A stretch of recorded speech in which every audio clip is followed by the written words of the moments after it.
sitting is resumed. Senator Dr. Monroe Knight. Thank you, Mr. President. Mr. President, I want to thank all of the honourable senators who have stood on their feet and spoken in relation to this bill that is before us. I think that certainly the debates would have allowed for a clear ventilation of all the concerns and all of the challenges that the Honourable Senate saw as important to be able to raise. I want to begin by addressing the concerns that were raised by Senator Nurse in respect of, first of all, the fact that we have a transition to a board and that a board essentially may not necessarily give us the results that we want in terms of having a national insurance and social security service that is right size and operating as efficiently. And to Senator Nurse, I can say to you that, of course, we are not going to be able to guarantee that the transition to the board immediately, but what we have done within the context of the legislation is as much as possible to put in place the structure that we are hoping to effect in order for us to be able to do that. And we say that as well, noting that there is some evidence that would suggest that such transitions do lead to certainly a greater level of efficacy in relation to the operations of previously state-owned enterprises. And that, it is something that we will have to continue to work. And the number of persons has been talked about there, the number of positions that we have put in place are intended to be able to allow us to be able to manage as best as we can. There was also a question raised in relation to what is going to happen now that we have all of the persons, all the employees, former employees, transitioning now onto this new entity that will be called the service and that will be run by a board, and what will happen in relation to the payment of their salaries.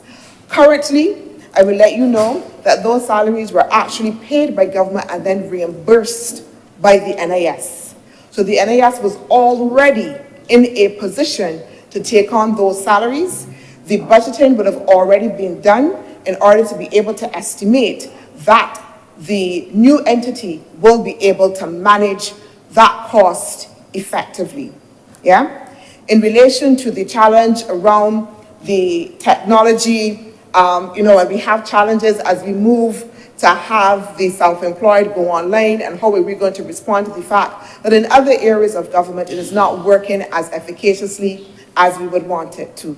And as we note, one of the amendments includes for the provision of a chief technology officer that will help address those challenges up front and be able then to respond appropriately. In other government departments where those challenges may be experienced, you don't necessarily have that expertise on hand.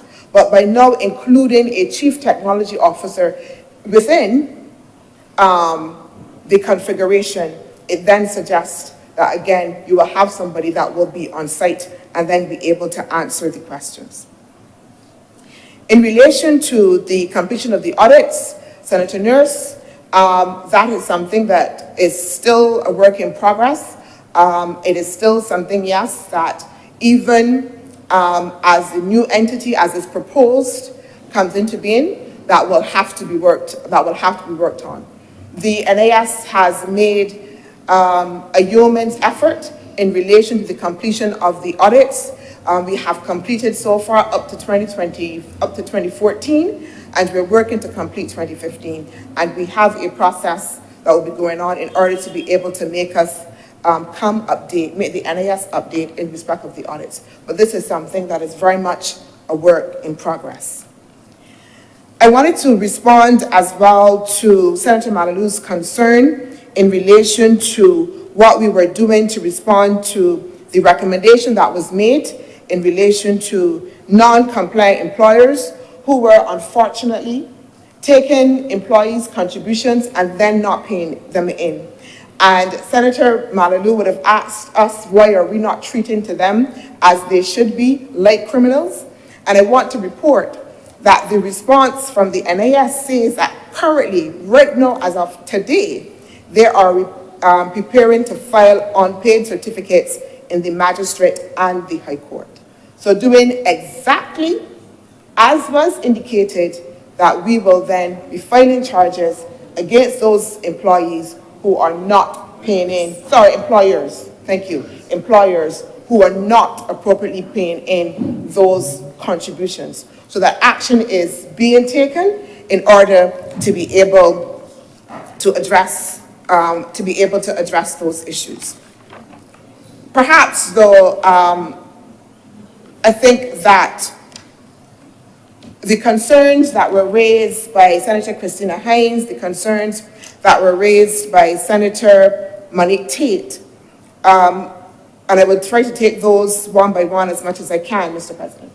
So I've heard, I think we've all heard the angst from Senator Hines in relation to the fact that we have included within this amendment now that schedule which relates to the amendments to the pensionable age, and that this is a substantial amendment that is not being discussed, and that we centered the discussion primarily on the self-employed.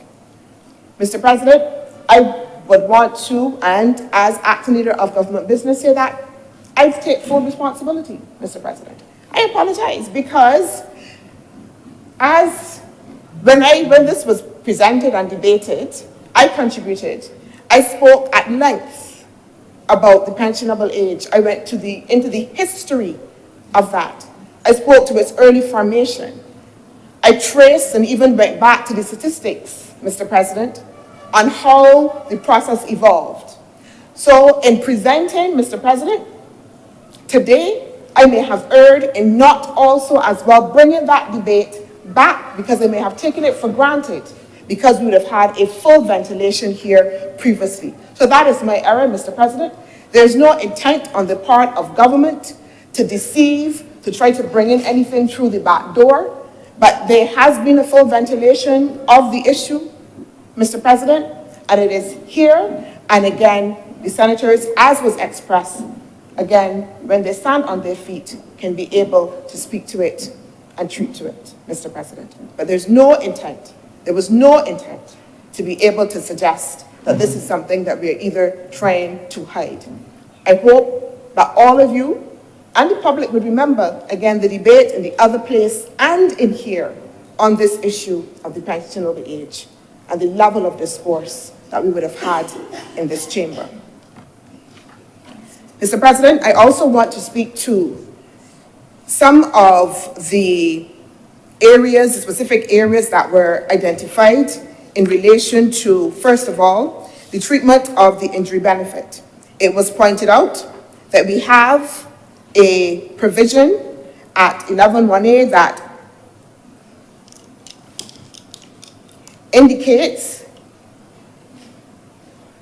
that self-employed persons can have a contract for service, either written or oral, whether express or implied, but that when we come to the consequential amendment here, it indicates, and there's a shall, that they shall produce a copy of the contract for service relating to the task or job. Mr. President, Barbados will be only the third country within the region to introduce injury benefits for the self-employed.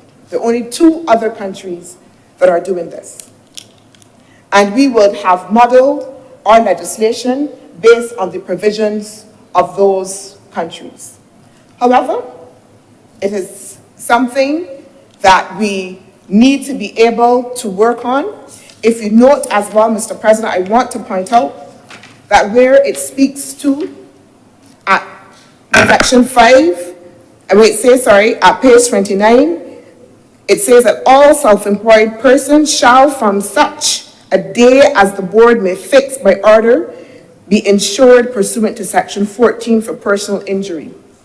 And I say this because, Mr. President, we understand that because this is something new and innovative that we are introducing, that we will need to be able to work through the mechanics of how it will be operationalized.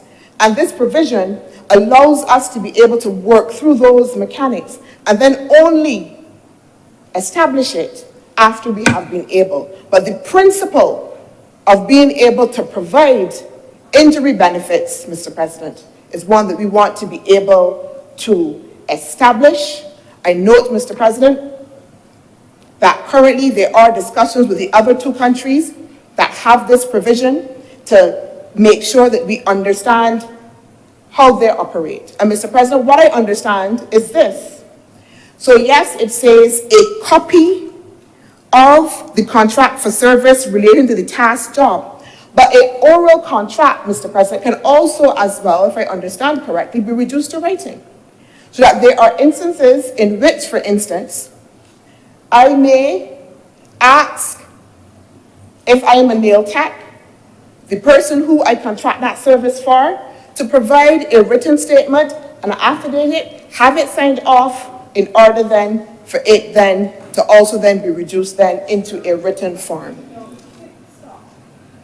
And I think, Mr. President, again, from our discussions with the other two jurisdictions that are managing this, Mr. President, that they are also going through and working through. At the same time, Mr. President,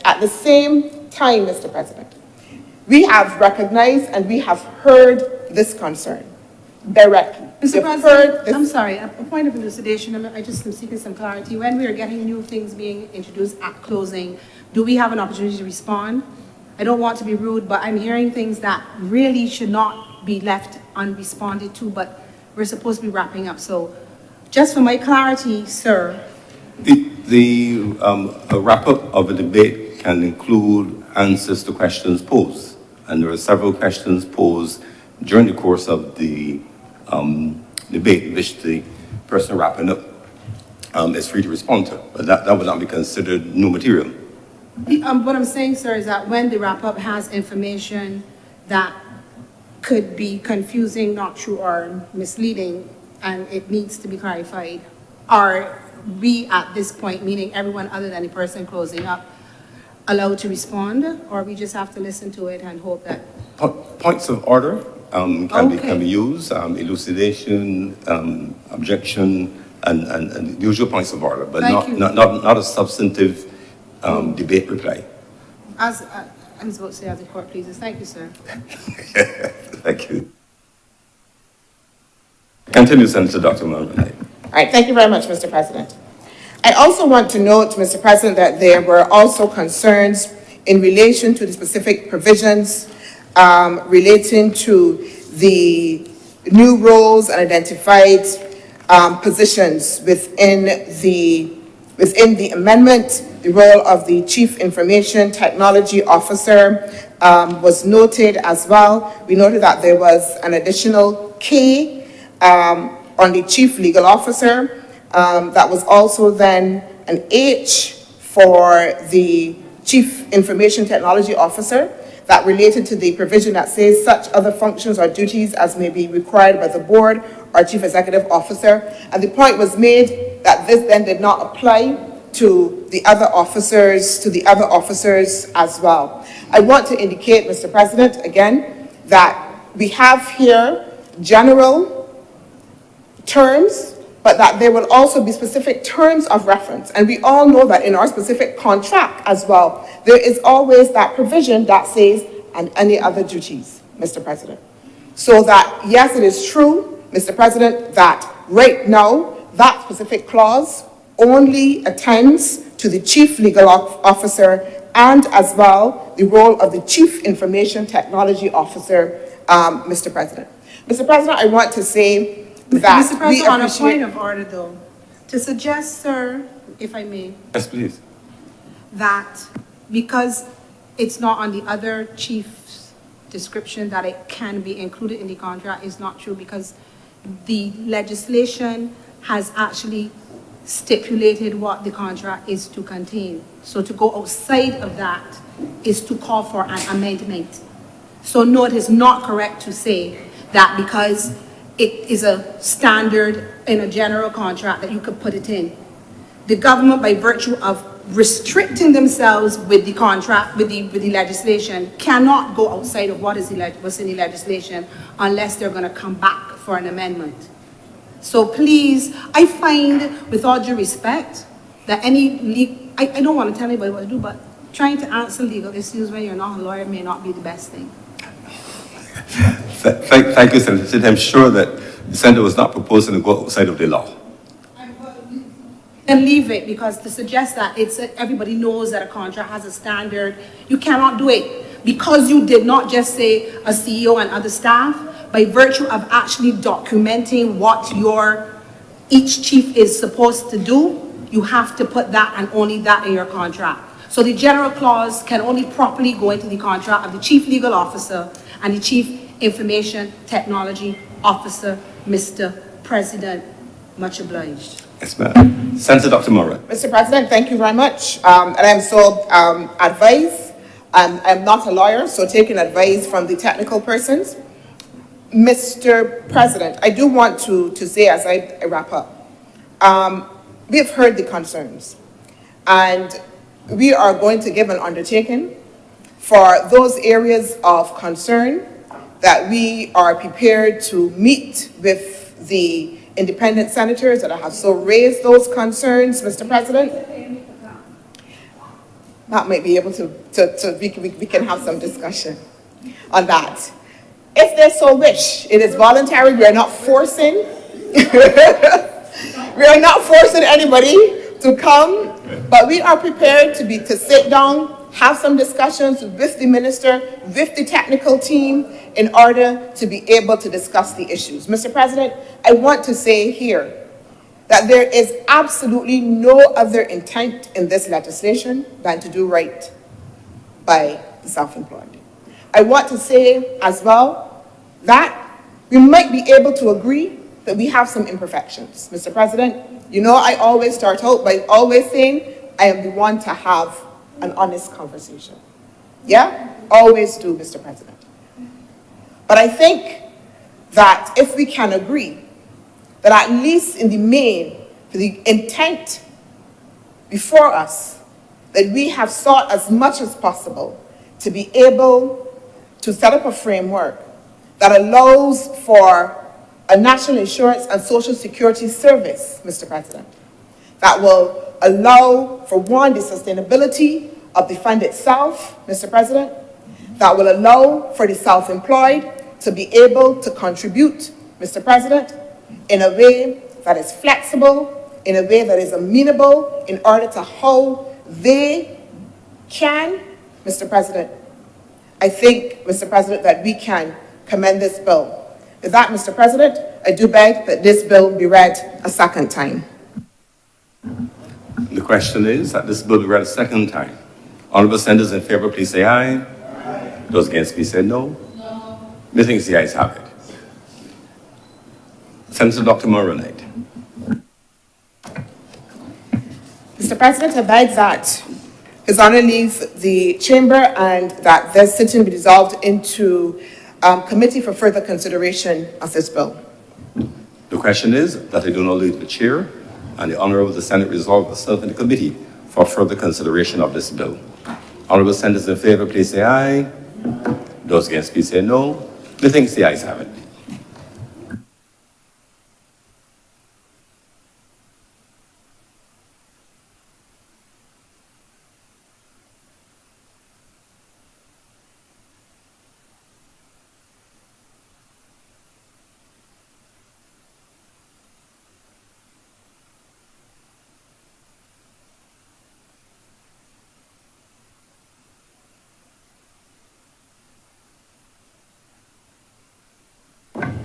The Honourable Senate is now in committee. Clause 1. Madam Chair, I beg that Clause 1 stand part. The question is that Clause 1 do now stand part.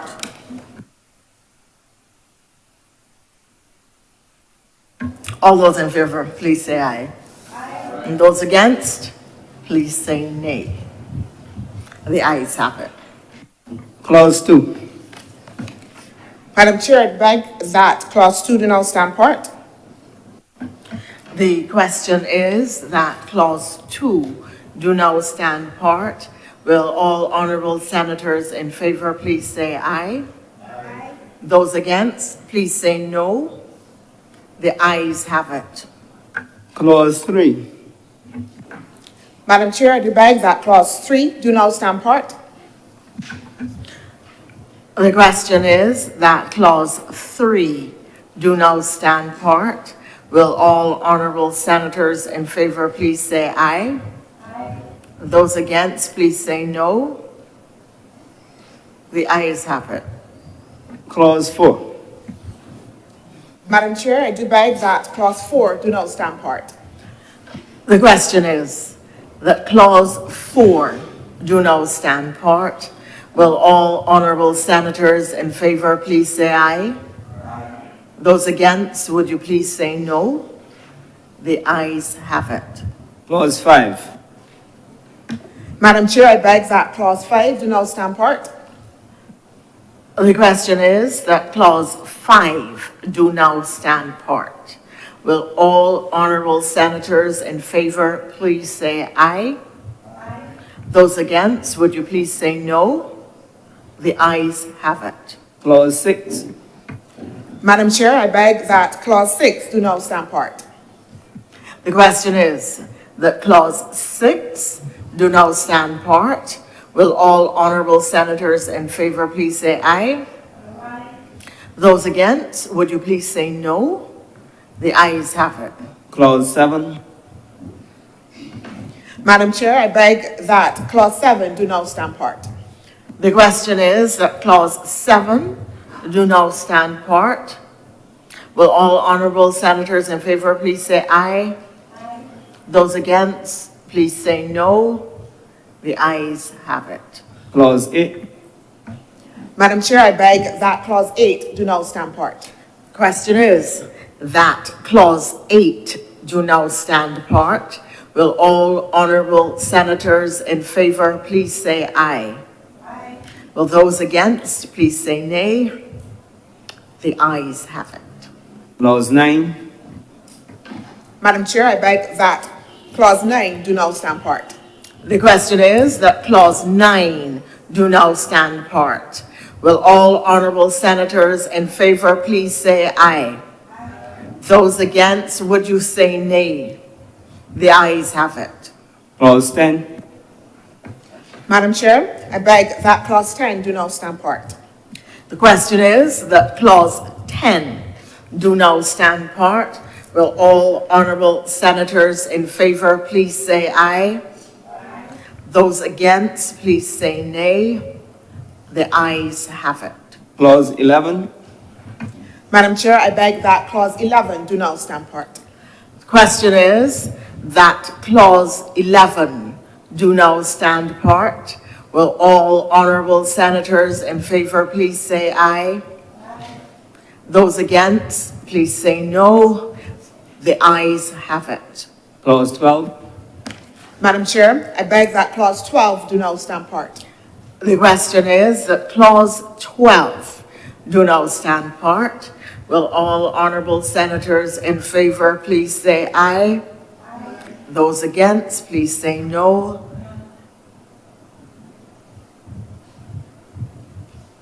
The ayes have it. Clause 13. Madam Chair, I beg that clause 13 do not stand part. The question is that clause 13 do now stand part.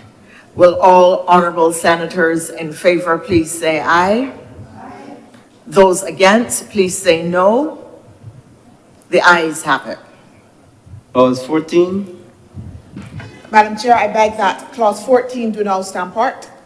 The question is that clause 14 do now stand part. Will all honourable senators in favour please say aye? Aye. Those against, please say no. The ayes have it. Clause 15. Madam Chair, I beg that clause 15 do now stand part. Question is that clause 15 do now stand part.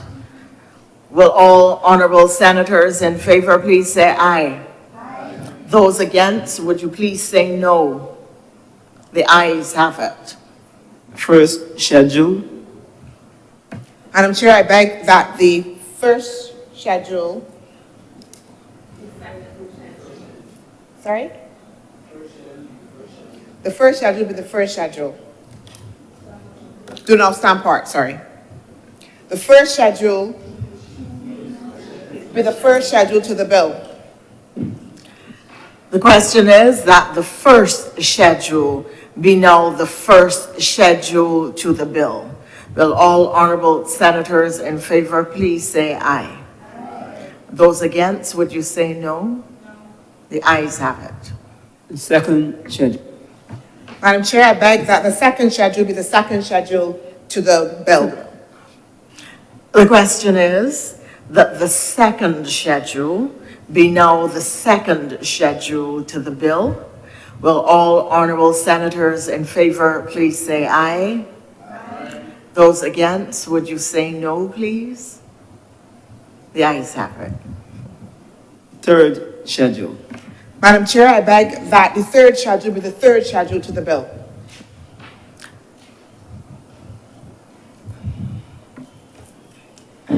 Thank you, Madam Chair.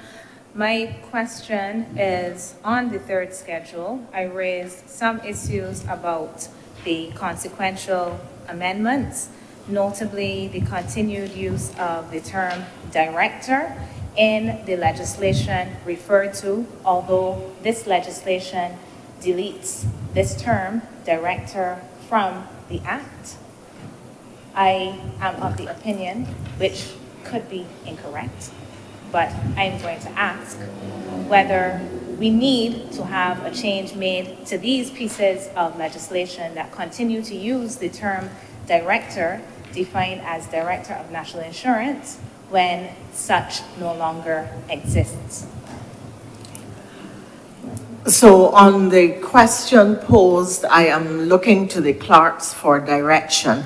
I just want to be sure that we have got the correct process. The question was not put. Can the objection properly be raised before the question is put? Okay. That means there is a question before the chamber.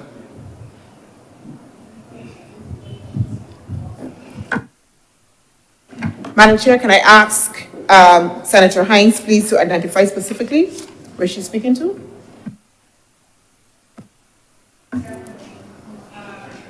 Sorry. Certainly. So if we look at the consequential amendments, I'll find the specific ones. I have not looked through all of these pieces of legislation, but the two that I looked through, which continue, my thing is not scrolling, to have the term is at 5. So at number 5, am I looking for it now? No, I'm looking at this legislation that we're dealing with. This bill, yes. Once I have the correct one. Third schedule. So here we have it. Just give me a moment, please. The thing is not scrolling as fast as I want. I should have probably bought paper too. So at 5, director is not noted in here, but the legislation that we are amending with the consequential amendments. So I noted at number 5, which is on page, okay, so number 3, the national insurance, and that is on page 43. The National Insurance and Social Security Employment Injury Prescribed Diseases Regulations. When you go to these regulations, the regulations use the term director.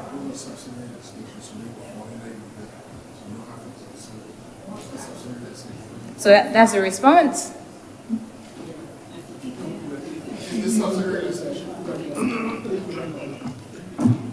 May it please you, Madam Deputy President. Yes, Senator Nichols. I'm grateful to Senator Hayes for raising this point.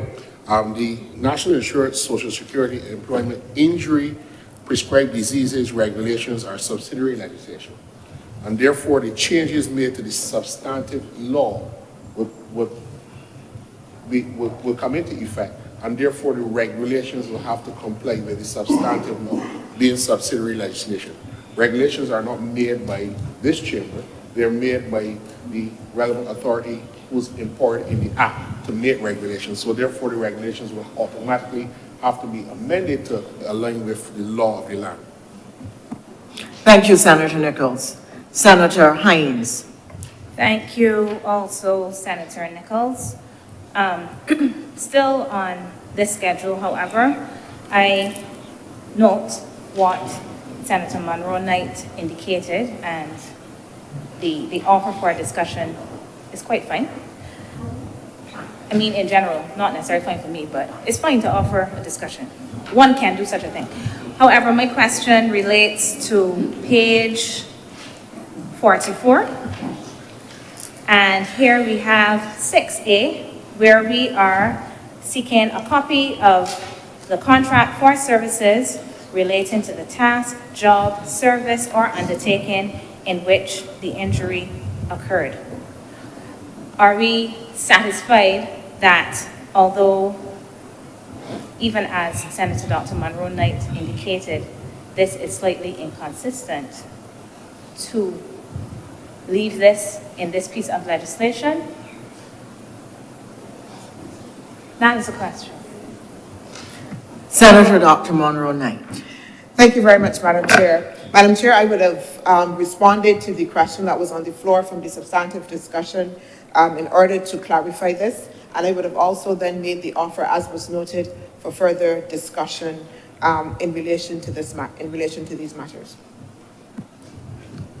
Senator Hines, I think Senator Knight is indicating that the government is taking on board the arguments that have been advanced. Do you wish to comment further? Thanks, Senator Dr. Monroe Knight. This is fine, as I said, to offer a meeting, but we are here to agree legislation. So I just want to be clear that what I'm understanding is that yes, the government wishes to go forward without amending this legislation, and instead of having an amendment, we can have a chat. The question is, that clause, what was it? Where were we? Which clause? Madam Chair, That the schedule. Madam Chair, I wasn't clear on the question, but The chair is ruling. You go on. sorry. The question is that the schedule, the third schedule, we know the schedule to the bill. On a point of elucidation, Madam, No, you can't elucidate because you have not spoken. I'm asking you for clarity, ma'am. Or on a point of, please, a point of order. I would just like to know if the discussion as it relates to having a meeting with the independent senators to assist with drafting the bill is going to take place before we finalize passing the bill today. The chair is not aware that that is a proper use of the committee process. And therefore, the chair is ruling that the third schedule be now the schedule to the bill. And if there are to be conversations thereafter, that is not a matter for the chair nor for the committee. As the chair pleases, ma'am. Thank you. The chair has ruled on the third. Will all honourable senators in favour please say aye. Those against, please say no. No. The ayes have it.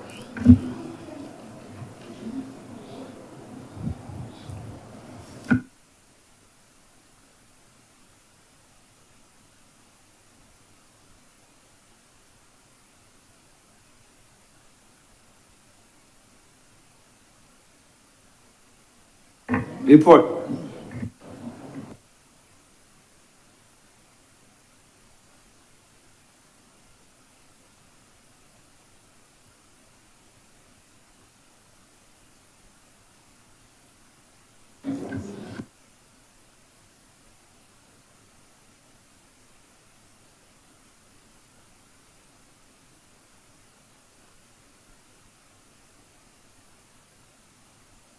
A divide has been called.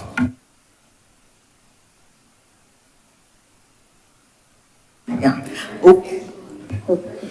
So what is the nature of the divide for which you are calling? Thanks, Madam Chair. It sounded to me like there was a rousing no when we took the vote on the schedule, so I was seeking a division on that. If it was indeed that the ayes had it. I don't know that you can question the chair. Okay, thanks.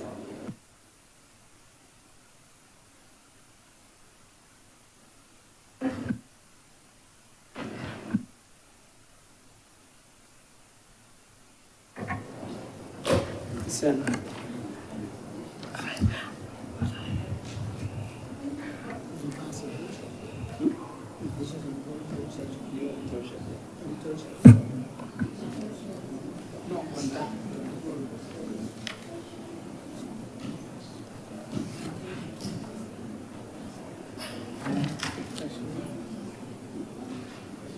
Senator Dr. Monroe.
Before we had our conversations around the table, a divide was called on the question of whether the ayes have it, to challenge the numbers.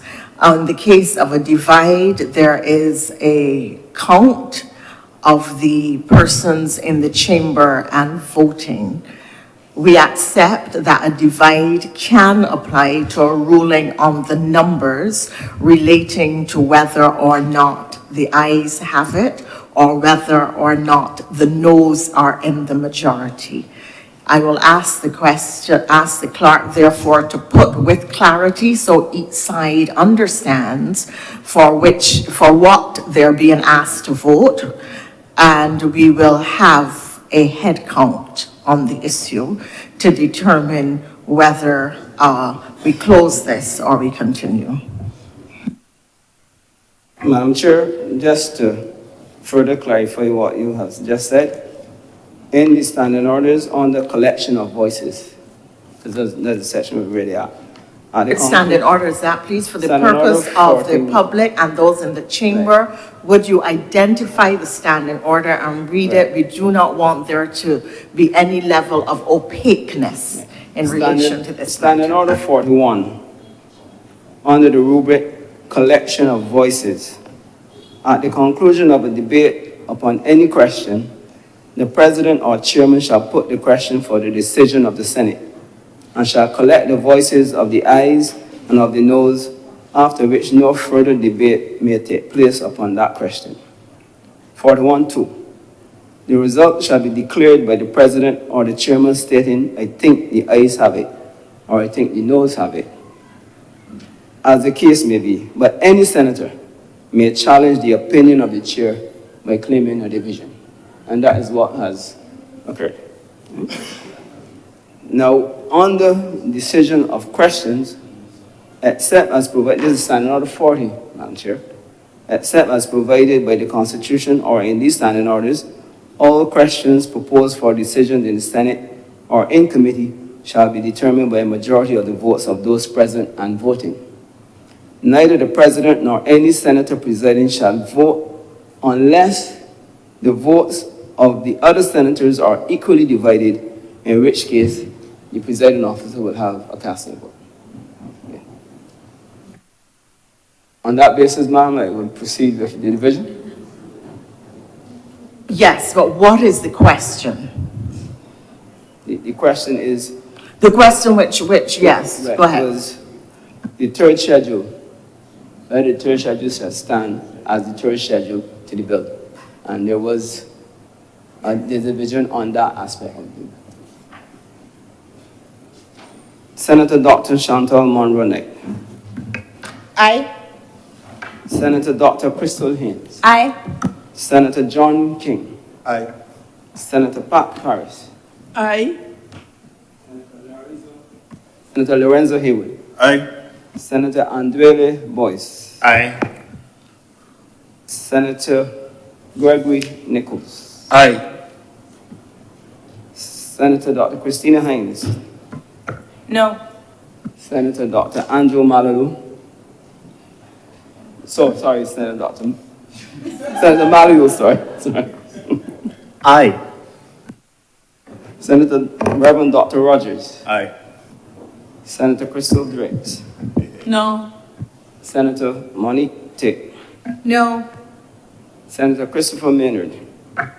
No. Senator Lyndall Nurse. Aye.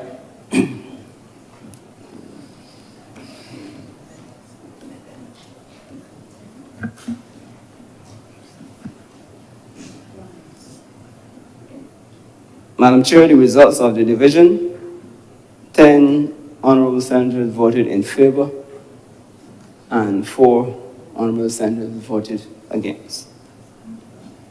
The division, therefore. The motion is passed. The chair is deeply grateful that she does not yet need hearing aids. So report on the... Madam Chair, I beg to move that you do not report to His Honor the President the passing of one bill in committee.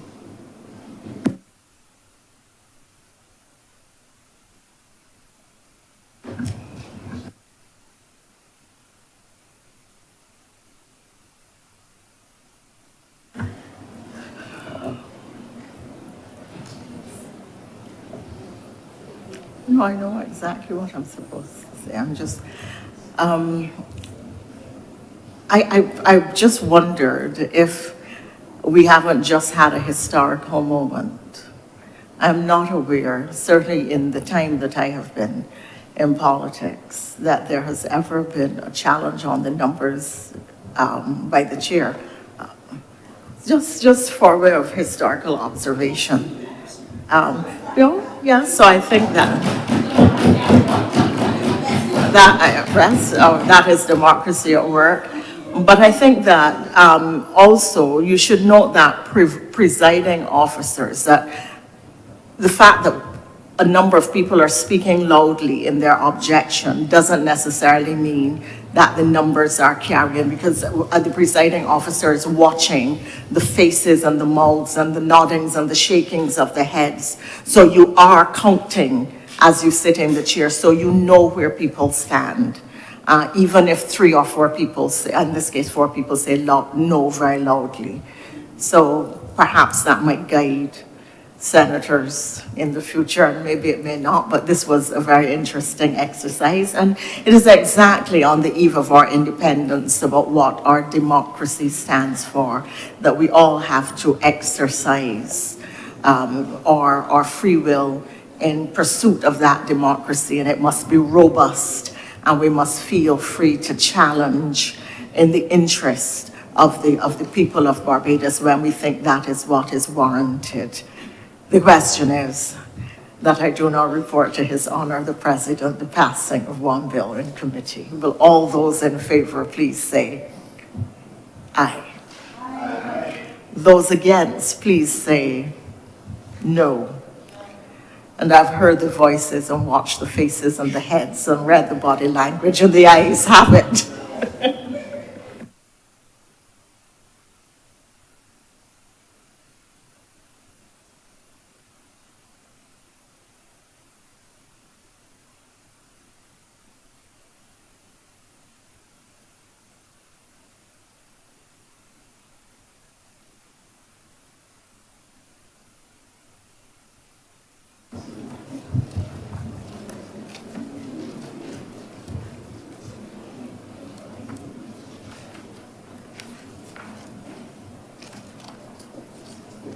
The chairman has reported to me the passing of one bill in committee.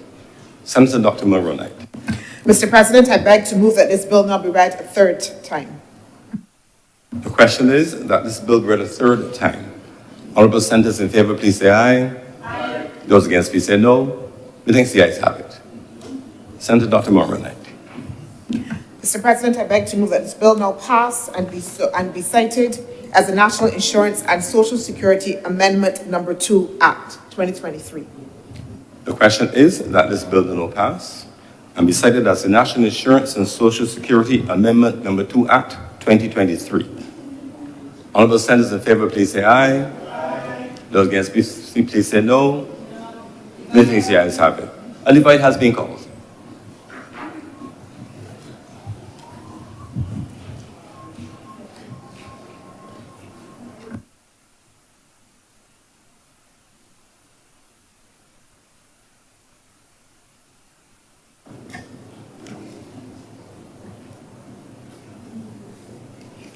Senator Dr. Monroe Knight.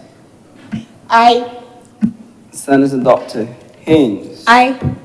Senator King. Aye. Senator Paris. Aye. Senator Haywood. Aye. Senator Boyce. Aye. Senator Nichols. Aye. Senator Hines. No. Senator Malalu. Aye. Senator Rogers, Dr. Rogers. Aye. Senator Drapes. No. Senator Tate. No. Senator Maynard. No. Senator Nurse. Aye. Her Honor, Senator Thompson. Aye.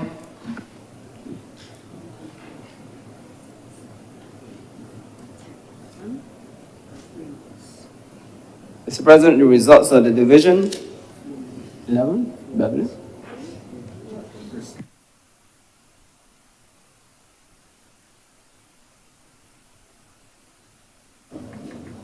Mr. President, the results of the division, 11 honorable senators voted in favor and 4 honorable senators voted against.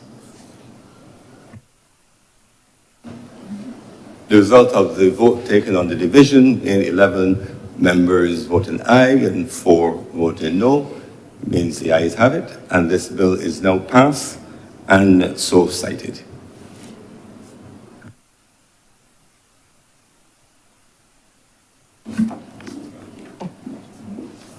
Sorry.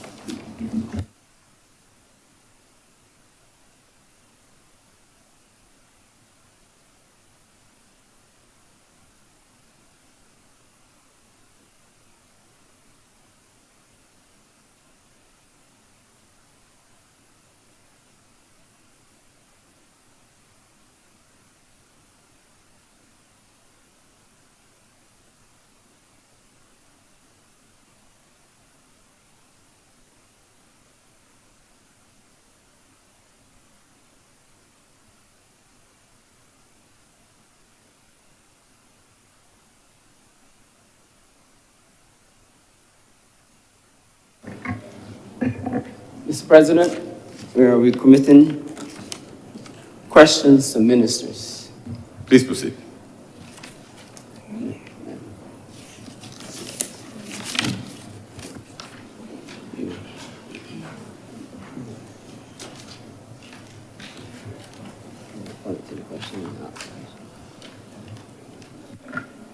Senator Dr. Hines. Thank you, Mr. President. Question number 1. Do I need to read it? For the record, yes, please. Is the intention of the government of Barbados to introduce into Parliament a new child protection legislation? If so, what is the time frame for such introduction? B, will this new child protection legislation repeal and replace the Juvenile Offenders Act, Cap 138, and the Reformatory and Industrial Schools Act, Cap 169? Notice of this question was given on the 4th of May, 2022. Thank you, Senator Dr. Hines. Senator.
Senator Dr. Morrow-elect.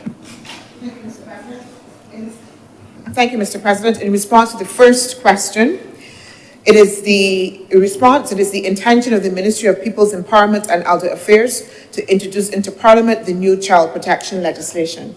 The second question related, Mr. President, to the time frame.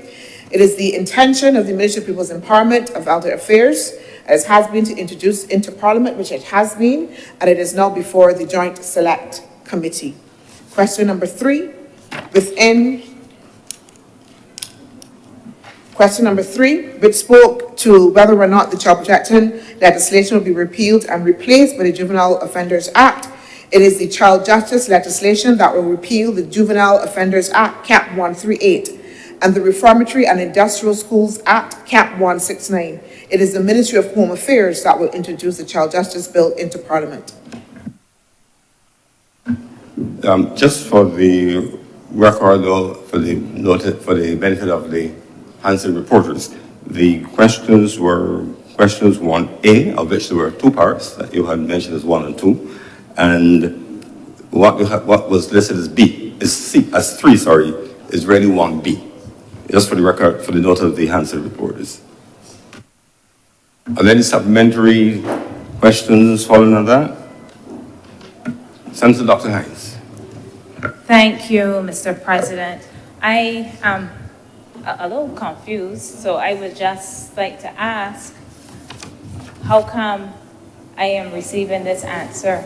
Because at a previous sitting, I was informed that by the Leader of Government Business, I asked the question, I received the answer. So this is a re-answer, a do-over, a reset. We sat here and the question was, I asked the question I received an answer already. So this is another answer So my question is, why is this second answer coming after I received the first answer from Senator Lisa Cummings? No, I Order, my please, question order, is, I do please. not Only Senator understand. Dr. Haynes is speaking, and I will answer. Yeah, so I just don't understand how come the answer is coming again. Appreciate it, but I don't understand why. The clerk advised that what was given was an update, and that there's a formality by which questions are able to be removed from the order paper, and that there still needed to be the formal response such that the matter could be cleared off the order paper. But what was given then, because it was not in written format that could be filed with the clerk, for example, was an update, even though it was pretty accurate as it was at the time. But that formality had to be completed in order for the question to be considered completed. Yes, Senator Dr. Hines. Thank you, Mr. President. I asked this question because at the time when I asked if this was a formal answer, I was told that it was. So am I to understand that this is now the formal answer of which I will receive a written copy, and the previous one was not a formal answer, but only an update, even though I was kind of told off for asking if it was a formal answer? I consider an update to be just as formal as a final. So they were both formal in that sense. However, one was an update, and one is the final answer that should be filed into the record, and copies can be collected from the clerk. Senator Dr. Moran Knight. Mr. President, I beg to move that the Senate do now adjourn sine die.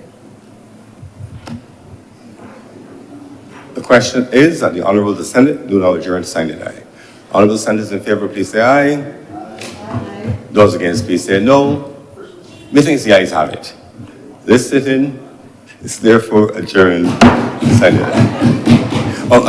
Sorry, I really should have wished all of you happy independence before we go, and also before we bang the gavel, we were reminded of the passing of national icon Richard Stout, and the invitation by our colleague senator and colleague entertainer of Richard to mark that sad moment by an observance of silence. So if you'll join me in a moment of respectful silence on the passing of Richard Stout.